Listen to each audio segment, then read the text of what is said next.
श्याम बहादुर जी ने इसी मोड़ छड़ी से मंदिर के ताले खोल दिए थे।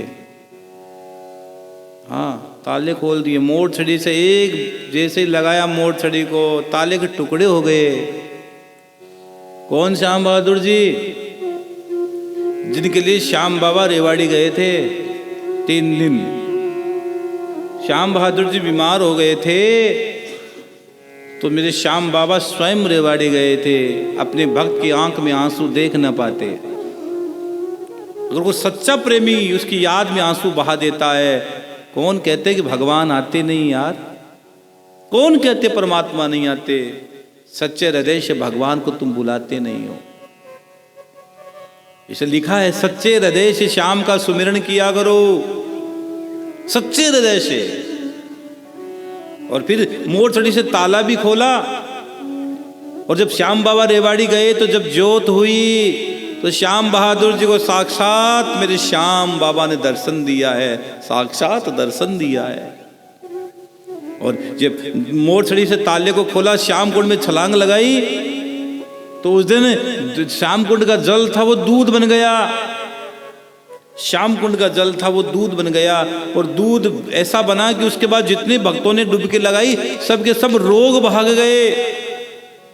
सभी के सब भक्तों के रोग चले गए, कष्ट दूर हो गए। संत ही भगवान को प्रकट करता है, ध्यान रखना। संत है तो भगवंत है। और भगवंत की पहचान कौन करवाता है? कोई सच्चा संत ही तो करवाता है, कोई सच्चा महापुरुष।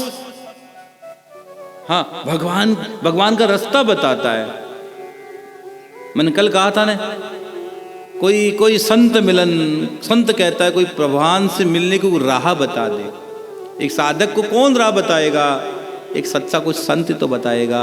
और साधक कहेगा संत से, क्या कहेगा संत से? कि प्रभु मिलन कब होगा, भगवान का मिलन कब होगा। हाँ, तो श्याम बा ये मोड़ छड़ी का झाड़ा और श्याम बाबा को निशान। अब निशान जब मन में आए कि निशान चढ़ाना है तो क्या करना है?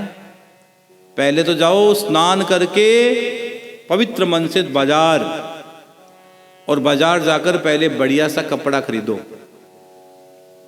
और कपड़ा खरीद कर पवित्र मन से दर्जी के पास जाओ और दर्जी से प्रार्थना करो कि हे भैया। और मैं सच कहता हूं, अगर आप सच्चे मन से दर्जी के पास जाओगे तो सिलने वाला भी श्याम प्रेमी मिलेगा। यह मैं अनुभव की बात बताता हूं। मैं आपका मन जैसा होगा वैसे लोग आपको मिलते चले जाते जीवन में। हाँ, विश्वास मानिएगा। अगर आप दर्जी के पास भी जाओगे, बोले कि भैया हमको श्याम बाबा का, तो वो इतना प्यारा निशान सिल के देगा आपको, इतना प्यारा निशान सिल के देगा। उस समय मतलब आप कल्पना नहीं कर सकते हो। हाँ, दर्जी के पास जाओ, दर्जी से। और जब दर्जी को दर्जी मत समझो, उस समय ऐसा समझो कि कोई भगवान का दिव्य वरदान हमारे सामने खड़ा है जो सिलेगा। अब देखो, जब भोजन बनाते हो ना आप, जब घर में भोजन बनाते हो तो भोजन बनाने वाले के भाव अगर शुद्ध और पवित्र है, ध्यान रखना।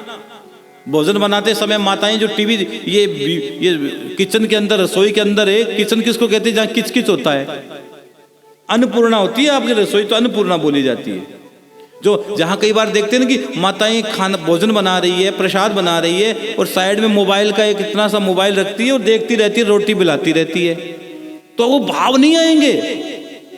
भले ही मेरी बात बुरी लग सकती है आपको, आपका बेटा हूं, लेकिन कभी कभी सच बोल देना चाहिए। और सच ये है कि आप जब भोजन बनाओ तो प्लीज, वहां प्रसाद बनाओ तो प्लीज आप मोबाइल वहां दूर रखा करो। मोबाइल का वहां क्या काम यार? रसोई में आप भोजन बना रहे हो, गैस चल रही है, रोटी सीख रहे हो, और वहां पर आपका मोबाइल में नाटक चल रहा है। आप सोचो कि पवित्र भाव बन जाएगा, शायद नहीं बन पाएगा। न तो आपका पवित्र भाव बन पाया, और न खाने वाले का कैसे बनेगा बेचारेगा? उसका खाने वाले का भी पवित्र भाव नहीं बन पाएगा। प्लीज अरे पहले तो रसोई में माताएं सुबह बगैर स्नान किए रसोई में प्रवेश नहीं करती थी। पहले तो बगैर स्नान किए रसोई में प्रवेश नहीं करती थी माताएं, पहले स्नान करती थी, उसके बाद रसोई में प्रवेश करती थी। और उसके बाद सबसे पहले चूल्हे पर जो चीज बनती थी अग्निदेव को भोग लगाया जाता था, उसके बाद आगे का काम किया जाता। आजकल तो छोड़ो, पहले तो रात के बर्तन भी घर में जूठे नहीं रखते थे, रात के बर्तन रात को साफ कर दिए जाते थे। आजकल मैं कई घरों में देखता हूँ बर्तन भी पड़े रहते हैं आराम से सुबह तक। और जिस घर में रात को बर्तन रहते, ध्यान रखना, वहां झगड़े होने की संभावना बहुत ज्यादा होती है, बहुत ज्यादा। इसलिए हो सके रात को बर्तन पूरा साफ करके सोया करो। हाँ, दर्जी के पास जाना, महाराज जी के खरीद नहीं ला सकते हम लोग? जो खरीद कर निशान चढ़ाए उसका फल मिलता तो है, लेकिन एक तो बाजार से मिठाई खरीदी गई और एक घर में बनाई गई मिठाई में जितना फर्क है उतना का उतना फर्क। बाजार में बनाई गई मिठाई को आपको पता नहीं क्या क्या क्या है, लेकिन अगर आपने घर में मिठाई बनाई है और आपकी माँ ने बनाई है, आपकी बहन ने बनाई है, आपकी धर्मपत्नी ने बनाई है, तो उसमें उसके भाव भी जुड़ेंगे।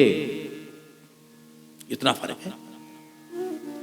बाजार वाली मिठाई को जूठा छोड़ दो, कोई नहीं बोलेगा, और घर में जो मिठाई बनाई उसको जूठा छोड़ के दिखा दो, घर में सब बोल जाएंगे, माँ बोल जाएगी, धर्मपत्नी बोल जाएगी, बहन बोल जाएगी, अच्छा भाई नहीं खाना तो लिया क्यों? बस दर्जी से निशान छिलवाना, उसके बाद चढ़ाना। महाराज इतने निशान चढ़ा दिए, कुछ हुआ नहीं यार, कैसे होगा यार, कैसे होगा? तो उस तरीके से अभी तक चढ़ाया ही नहीं है।